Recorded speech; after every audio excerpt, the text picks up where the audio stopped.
कोरोनाच्या सावटात हतबल झालेल्या शेतकऱ्यांवर आता चक्रीवादळामुळे अस्मानी संकट आले आहे। नांदगाव पेठेतील पंचायत समिती सदस्य तसेच सदन शेतकरी बाळासाहेब देशमुख यांच्या शेवती शेत शिवारात शेतात असलेल्या गोठ्यातील तब्बल 63 पत्रे या चक्रीवादळामुळे उडाली आहे, तर गोठ्यातील जनावरे देखील हरविली आहे।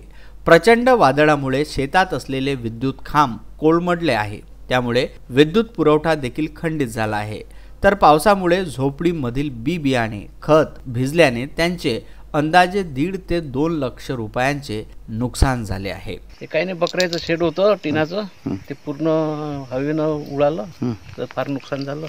आणि या रूम मध्ये सल्फेट भरून ठेवलं होतं, तर ते सल्फेट पूर्ण ओलं झालं पाणी। बुधवारी सायंकाळी झालेल्या या चक्रीवादळात नांदगाव पेठसह शेवती, जळका, शहापूर, कठोरा, गांधी, खानापूर येथील अनेक शेतकऱ्यांचे अतोनात नुकसान झाले आहे। ऐन पेरणीच्या दिवसांमध्ये झालेल्या अस्मानी संकटांमुळे शेतकरी पार कोलमडला असून शासनाने नुकसानग्रस्त शेतकऱ्यांना तातडीने मदत करावी अशी मागणी पंचायत समिती सदस्य बाळासाहेब देशमुख यांनी विदर्भ न्यूजच्या माध्यमातून केली आहे।